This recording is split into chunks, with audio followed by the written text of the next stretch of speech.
ಎಲ್ಲ ದೇವ ಜನರಿಗೂ ಕ್ರಿಸ್ತ ಯೇಸುವಿನ ನಾಮದಲ್ಲಿ ವಂದನೆಗಳು. ಪ್ರಿಯ ದೇವ ಮಕ್ಕಳೇ, ಹೇಗಿದ್ದೀರಿ? ನಾನು ನಂಬ್ತೇನೆ ದೇವರು ನಿಮ್ಮನ್ನು ಉತ್ತಮವಾಗಿಟ್ಟಿದ್ದಾನೆಂಬುದಾಗಿ. ನಾನು ಕ್ರಿಸ್ತನಲ್ಲಿ ಸೇವಕ ಪ್ರಸನ್ನ ಕುಮಾರ್. ಬನ್ನಿ, ಈ ವರ್ಷದ ನಿನ್ನ ಸಮೃದ್ಧಿಯ ಸಂದೇಶವನ್ನ ಕೇಳಿಸಿಕೊಳ್ಳೋಣ. ಈ ವರ್ಷ ಮಾತ್ರವಲ್ಲ, ನಿನ್ನ ಜೀವಿತ ಕಾಲವಲ್ಲ, ನೀನು ಮಹಿಮೆ ಆಗಿ ದೇವರಿಗಾಗಿ ಜೀವಿಸುವಂತ ಶ್ರೇಷ್ಠ ಸಂದೇಶವನ್ನ ಇಂದು ನಾವು ಕೇಳಿಸಿಕೊಳ್ಳೋಣ. ಪ್ರಿಯ ದೇವ ಮಗುವೆ, ಈ ವರ್ಷದ ಮೊದಲ ಸಂದೇಶವನ್ನ ನಿನ್ನ ಆಶೀರ್ವಾದ ಸಂದೇಶವಾಗಿ ನಾನು ಹೊತ್ತು ತಂದವನಾಗಿದ್ದೇನೆ. ಹಾಗಾಗಿ ಕೊಂಚ ಸಮಯ ದೇವರ ವಾಕ್ಯದ ಮುಂದೆ ನಿನ್ನನ್ನು ಕಾದುಕೊಳ್ಳಬೇಕೆಂಬುದಾಗಿ ಪ್ರೀತಿಯಿಂದ ಮನವಿ ಮಾಡುವವನಾಗಿದ್ದೇನೆ. ಎಲ್ಲರಿಗೂ ಹೊಸ ವರ್ಷದ ಆಶೀರ್ವದಿಸಲ್ಪಟ್ಟ ವರ್ಷದ ಶುಭಾಶಯಗಳು. Wish you happy blessed year to all. ಎಲ್ಲರಿಗೂ ಈ ಒಂದು ಆಶೀರ್ವದಿಸಲ್ಪಟ್ಟ ವರ್ಷದ ಶುಭಾಶಯಗಳು. ಪ್ರಿಯ ದೇವ ಮಗುವೆ, ನಾ ಹೇಳೋದು ಜಾಗ್ರತೆ ಕೇಳಿಸ್ಕೋ. ನೀನು ಯಾವತ್ತೂ ಅಂದ್ಕೊಳ್ಬೇಡ ಈ ಸಂದೇಶ ಈ ವರ್ಷಕ್ಕೆ ಮಾತ್ರ ಆಗಿರ್ತದೆ, ಈ ವರ್ಷದ ಸಂದೇಶ ನನಗಾಗಿರುತ್ತೆ ಎಂಬುದನ್ನು ನೀನು ಅಂದ್ಕೊಳ್ಳೋಕೆ ಹೋಗ್ಬೇಡ. ನಿನ್ನ ಜೀವಿತ ಕಾಲವೆಲ್ಲ ನೀನು ಸಮೃದ್ಧಿಯಾಗಿ, ನೀನು ಅಭಿವೃದ್ಧಿಯಾಗಿ, ನೀನು ಶ್ರೇಷ್ಠವಾಗಿ ಜೀವಿಸುವಂತ ಸಂದೇಶ ಈ ಸಂದೇಶ ಆಗಿರ್ತದೆ. ಈ ಸಂದೇಶವು ನಿನ್ನನ್ನು ಕೂರುವಂತೆ ಮಾಡದೆ ನಿನ್ನನ್ನು ಎದ್ದೇಳುವಂತೆ ಮಾಡುವಂತದ್ದಾಗಿದೆ. ನೀನು ಶ್ರೇಷ್ಠವಾದ ಸಂಗತಿಗಳಿಗೆ ಸಾಗಿ ಹೋಗ್ಲಿಕ್ಕೋಸ್ಕರವಾಗಿ ನಿನಗೊಂದು ವಿಶೇಷವಾದಂಥ ಇನ್ಸ್ಪಿರೇಷನ್ ಅಥವಾ ನಿನ್ನ ಒಂದು ವಿಶೇಷವಾದಂಥ ಒಂದು ಪ್ರೇರಣೆಯೊಟ್ಟಿಗೆ ನಿನ್ನನ್ನು ದೇವರಿಗಾಗಿ ಮಹಿಮೆಯಾಗಿ ಎಬ್ಬಿಸುವಂಥದ್ದಾಗಿದೆ. ಈ ವಿಷಯದಲ್ಲಿ ನನಗೆ ಯಾವುದೇ ವಿಧದ ಸಂದೇಹವಿಲ್ಲ.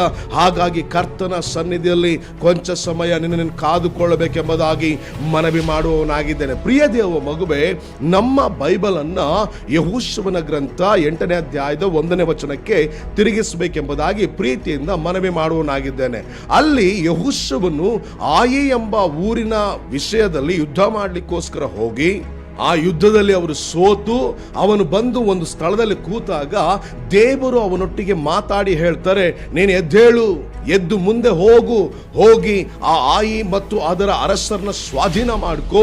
ಹೇಗೆ ನಾನು ಆ ಒಂದು ಯೆರಿಕೋ ಪಟ್ಟಣವನ್ನ, ಅದರ ಅರಸರನ್ನ ನಿನಗೆ ಸ್ವಾಧೀನ ಮಾಡಿಕೊಟ್ನೋ ಹಾಗೆ ಇದನ್ನು ನಿನಗೆ ಸ್ವಾಧೀನ ಮಾಡಿಕೊಟ್ಟಿದ್ದೇನೆ ಎಂಬುದಾಗಿ ದೇವರು ಹೇಳೋದನ್ನು ನಾವು ನೋಡ್ತೇವೆ. ಹಾಗಾದ್ರೆ ದೇವರು ಯೆಹೋಶುವನಿಗೆ ಎದ್ದೇಳು ಎಂಬುದಾಗಿ ಯಾಕೆ ಹೇಳ್ತಾ ಇದ್ದಾರೆ? ಎದ್ದೇಳು ಎಂಬುದಾಗಿ ಯಾಕೆ ಹೇಳ್ತಾ ಇದ್ದಾರೆ? ಕಾರಣ ಏನಪ್ಪಾ ಅಂದ್ರೆ, ಹಿಂದಿನ ಅಧ್ಯಾಯಗಳನ್ನು ನಾವು ನೋಡುವಾಗ ಅವರು ಆಯಿ ಎಂಬ ಒಂದು ಸ್ಥಳಕ್ಕೆ ಹೋಗಿ ಅಲ್ಲಿ ಒಂದು ಆಕಾನನು ಮಾಡಿದಂಥ ಪಾಪದ ಫಲವಾಗಿ ಅಲ್ಲಿ ಸೋತು ಬರುವಂತ ಒಂದು ಅಂಶವನ್ನು ನೋಡ್ತೇವೆ. ಆ ಸೋಲು ಯೆಹೋಶುವನನ್ನ ಬಹಳವಾಗಿ ಕುಗ್ಗಿಸಿದ್ದಾಗಿತ್ತು. ಹಾಗಾಗಿ ಆ ಹಿಂದಿರುವಂತ ಸೋಲು ಅವನ್ನ ಕುಗ್ಗಿಸಿದ್ರಿಂದ ಅವನು ಆ ಸ್ಥಳದಲ್ಲಿ ಹಾಗೆ ಕೂತವನಾಗಿ ನಿಂತ್ಕೊಂಡ್ಬಿಟ್ಟಿರ್ತಾನೆ. ಆದ್ರೆ ದೇವರು ಹೇಳ್ತಾರೆ, ಹಿಂದೆ ಆದಂತ ಸಂಗತಿಗಳು ನೋಡಿ ಕೊರಕೊಂಡು ಕೂತ್ಕೊಳ್ಬೇಡ, ಈಗ ಎದ್ದೇಳು, ಮುಂದೆ ಹೋಗು, ಸ್ವಾಧೀನ ಪಡಿಸ್ಕೋ. ಮುಂದೆ ಹೋಗಿ ನೀನು ನಿನ್ನ ಜೀವಿತಕ್ಕೆ ಬೇಕಾದ ಶ್ರೇಷ್ಠವಾದನ್ನ, ನಾನು ವಾಗ್ದಾನ ಮಾಡಿದ ದೇಶವನ್ನ ಸ್ವಾಧೀನ ಮಾಡಿಕೋ ಎಂಬುದಾಗಿ ಕರ್ತನು ಯೆಹೋಶುವನಿಗೆ ಹೇಳೋದನ್ನು ನಾವು ನೋಡ್ತೇವೆ. ಪ್ರಿಯ ದೇವ ಮಗುವೆ, ನಮ್ಮ ಜೀವನದಲ್ಲಿ ನಾವು ಮಾಡಬೇಕಾದ 3 ಸಂಗತಿಗಳು. ಈ 3 ಸಂಗತಿಗಳನ್ನ ಮಾಡೋದಾದ್ರೆ ನಾನು ಹೇಳ್ತೀನಿ, ನಿಮ್ಮ ಜೀವನದಲ್ಲಿ ಎಂದೆಂದಿಗೂ ನೀವು ಸಕ್ಸಸ್ಫುಲ್ ಆದಂತ ವಿಶ್ವಾಸ ಜೀವಿತವನ್ನ ನೀವು ಜೀವಿಸ್ತೀರಿ. ನಾನು ಹೇಳುವಂತ 3 ವಿಷಯಗಳನ್ನ ನಿಮ್ಮ ಜೀವಿತ ನೀವು ಅನುಭವಿಸೋದಾದ್ರೆ ನೀವು ಒಂದು ಶ್ರೇಷ್ಠವಾದಂತ ಸ್ಥಾನಮಾನಗಳ ಶ್ರೇಷ್ಠವಾದ ಆಶೀರ್ವಾದದಲ್ಲಿ ನೀವು ಹಾದು ಹೋಗುವಂತವರಾಗಿದ್ದೀರಿ. ಹಾಗಾದ್ರೆ ಆ 3 ಸಂಗತಿಗಳೇನು? ಮೊದಲನೇದು, ಹಿಂದಿನ ಸಂಗತಿಗಳನ್ನ ಬಿಟ್ಟು ಬಿಡು. ಹಿಂದೆ ನಿನಗೆ ಸೋಲಾಗಿರ್ಬೋದು, ಹಿಂದೆ ನೀನು ಬಿದ್ದಿರ್ಬೋದು, ಹಿಂದೆ ನೀನು ಒಂದು ವೇಳೆ ಅವಮಾನಕ್ಕೆ ಒಳಗಾಗಿರ್ಬೋದು, ನಿಂದೆಗೆ ಒಳಗಾಗಿರ್ಬೋದು. ನಿನಗೆ ಯಾವುದೇ ಸಂಗತಿಗಳು ಹಿಂದೆ ಇರಲಿಕ್ಕಿಲ್ಲ. ನೀನು ಲೋಕದೊಳಗೆ ಹೇಳಿಕೊಳ್ಳಿಕ್ಕೆ ಆಗುವಂತ ಯಾವ ಸಂಗತಿಗಳು ನಿನ್ನ ಜೀವನದಲ್ಲಿ ಇರಲಿಕ್ಕಿಲ್ಲ. ಮೇ ಬಿ ನೀನು ಪಾಪದಲ್ಲಿ ಬಿದ್ದಿರ್ಬೋದು, ಪಾಪದಲ್ಲಿ ಹೊರಳಾಡಿರ್ಬೋದು, ಪಾಪದಲ್ಲಿ ಸೋತು ಹೋಗಿರ್ಬೋದು, ಲೋಕದಲ್ಲಿ ಮುಳುಗಿರ್ಬೋದು, ಏನೇ ಆಗಿರ್ಬೋದು. ಹಿಂದಿರುವಂತ ಸಂಗತಿಗಳು ನಿನ್ನ ಜೀವಿತದ ಮೇಲೆ ಪ್ರಭಾವ ಬೀರದ ರೀತಿಯಲ್ಲಿ ನೋಡ್ಕೋ. ಯಾಕಂದ್ರೆ ನಾವು ನಿಂತಿರುವಂತ ಸ್ಥಳ ನಾವು ಯಾವುದನ್ನ ಹಿಡ್ಕೊಂಡು ನಿಂತ್ಕೊಂಡಿದ್ದೀವಿ ಅಂತ ತೋರಿಸುವಂತದ್ದಾಗಿದೆ. ಯಾಕಂದ್ರೆ ಬಹಳಷ್ಟು ಸಾರಿ ನಮ್ಮ ಜೀವನದಲ್ಲಿ ಹಿಂದಿರುವಂತ ಸಂಗತಿಗಳೇ ಪ್ರಭಾವ ಬೀರುವಂತವುಗಳಾಗಿವೆ. ಹಿಂದಿರುವಂತ ಸಂಗತಿಗಳು ನಮ್ಮನ್ನ ಕುಗ್ಗಿಸ್ತಾ, ಕೊರಗಿಸ್ತಾ, ನಮ್ಮನ್ನ ಸೋಲಿಸ್ತಾ, ನಾನು ಹೀಗಾಗ್ಬಿಡ್ತಲ್ಲ, ಈ ರೀತಿ ನಷ್ಟ ಆಗ್ಬಿಡ್ತಲ್ಲ, ಈ ರೀತಿ ಹೋಗ್ಬಿಡ್ತಲ್ಲ, ಇವ್ರನ್ನ ಬಿಟ್ಟು ಹೋಗ್ಬಿಟ್ರಲ್ಲ, ಇವ್ರು ಹೀಗೆ ಮಾಡಿದ್ರಲ್ಲ, ಅವ್ರು ಹಾಗೆ ಮಾಡಿದ್ರಲ್ಲ, ಇವ್ರನ್ನ ನಿಂದಿಸಿದ್ರಲ್ಲ, ಇವ್ರನ್ನ ಅವಮಾನ ಪಡಿಸಿದ್ರಲ್ಲ ಅಂತೇಳಿ ಈ ಎಲ್ಲಾ ಸಮಸ್ಯೆಗಳು ನಮ್ಮ ಮೇಲೆ ಪ್ರಭಾವವನ್ನು ಬೀರಿ ನಾವು ಒಂದೇ ಜಾಗದಲ್ಲಿ ಕೂರುವಂತೆ ಮಾಡುವಂಥದ್ದಾಗಿದೆ. ಹಾಗಾದ್ರೆ ಎರಡನೇ ವಿಷಯ ಏನ್ ಮಾಡಬೇಕು ಕೇಳಿಸ್ಕೊಡ್ರಿ. ಒಂದನೇದು ಹಿಂದಿನ ಸಂಗತಿಗಳ ಬಿಟ್ಬಿಡ್ಬೇಕು. ಎರಡನೇದು ಏನಪ್ಪಾ ಅಂದ್ರೆ ಎದ್ದೇಳು, get up. Get up get up ಅನ್ನುವಂಥ ಪದದ ಅರ್ಥ ಏನಪ್ಪಾ ಅಂದ್ರೆ ಗೆಟ್ ಅಪ್ ಅನ್ನುವಂಥ ಎರಡು ಪದಗಳಿಂದ ಒಂದು ಪದ ಆಗಿದೆ. ಗೆಟ್ ಅಪ್ ಅನ್ನುವಂಥ ಪದ ಏನಪ್ಪಾ, ಅದರ ಅರ್ಥ ಏನಪ್ಪಾ ಅಂದ್ರೆ ಎದ್ದೇಳು ಅಂತೇಳಿ. ಆದ್ರೆ ಗೆಟ್ ಅಪ್ ಅನ್ನುವಂಥ ಎರಡು ಪದಗಳನ್ನ ಬೇರೆ ಬೇರೆ ಮಾಡೋದಾದ್ರೆ ಗೆಟ್ ಅಂದ್ರೆ ಹಿಡ್ಕೋ ಅಂತೇಳಿ ಅಥವಾ ಹೊಂದಿಕೋ ಅಂತೇಳಿ, ಅಪ್ ಅಂದ್ರೆ ಎದ್ದೇಳು ಅಂತೇಳಿ, ಮೇಲೆ ಬಾ ಅಂತೇಳಿ ಅದರ ಅರ್ಥ. ಈಗ ಗೆಟ್ ಅಪ್ ಅಂದ್ರೆ ನೀನು ಹಿಡಿದುಕೊಳ್ಳೋದಕ್ಕೋಸ್ಕರ ಎದ್ದೇಳಬೇಕು. ಒಂದನೇದು ಹಿಂದಿನ ಸಂಗತಿಗಳು ಬಿಟ್ಬಿಡ್ಬೇಕು. ಎರಡನೇದು ನೀನು ಎದ್ದೇಳು ಪ್ರಿಯ ದೇವ ಮಗುವೆ, ಎದ್ದೇಳು, ಕೂರ್ಬೇಡ, ಆ ಕೊರಗುವಂತ ಸ್ಥಳದಲ್ಲಿ ಕೂರ್ಬೇಡ. ಯಾವ ಸಂಗತಿಗಳನ್ನ ಹಿಡಿದು ಕೂರಿಸಿವೆ, ಯಾವ ಸೋಲುಗಳನ್ನ ಹಿಡಿದು ಕೂರಿಸಿವೆ, ಯಾವ ಮೋಸರನ್ನ ಹಿಡಿದು ಕೂರಿಸಿದೆ, ಯಾವ ಬಿಟ್ಟು ಹೋದಂತ ಸಂಗತಿನ ಹಿಡಿದು ಕೂರಿಸಿದೆ, ಎದ್ದೇಳು ಎದ್ದೇಳು, ಅಲ್ಲಿ ಕೂರ್ಬೇಡ. ಅಲ್ಲಿ ಕೂರ್ಲಿಕ್ಕೋಸ್ಕರವಾಗಿ ದೇವರನ್ನ ಹೇಳಲಿಲ್ಲ, ನೀನು ಅಲ್ಲೇ ಕೂತ್ಕೊಂಡಿದ್ರೆ ಶ್ರೇಷ್ಠವಾದ ಹಿಡ್ಕೊಳ್ಳಿಕ್ಕೆ ಸಾಧ್ಯ ಇಲ್ಲ.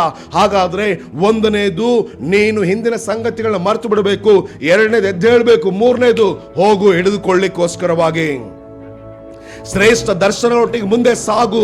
ನನ್ನ ಜೀವಿತ ಹೀಗಾಗ್ತದೆ, ನಾನು ಆತ್ಮಿಕವಾಗಿ ಬಲಗೊಳ್ತೇನೆ, ನನ್ನ ಆಶೀರ್ವಾದದಲ್ಲಿ ಬಲಗೊಳ್ತೇನೆ, ನನ್ನ ಕುಟುಂಬ ಹೀಗಿರ್ತದೆ, ನನ್ನ ಕರ್ತನಿಗಾಗಿ ಹೀಗೆ ಸೇವೆ ಮಾಡ್ತೇನೆ, ಕರ್ತನಿಗಾಗಿ ಹೀಗೆ ಆತ್ಮಗಳನ್ನ ಸಂಪಾದಿಸ್ತೇನೆ, ಕರ್ತನಿಗಾಗಿ ನಾನು ಏನೋ ಮಾಡ್ಲಿಕ್ಕಿದ್ದೇನೆ ಎಂಬುದಾಗಿ ಶ್ರೇಷ್ಠ ದರ್ಶನದೊಟ್ಟಿಗೆ ಮುಂದೆ ಸಾಗಿ ಹೋಗು.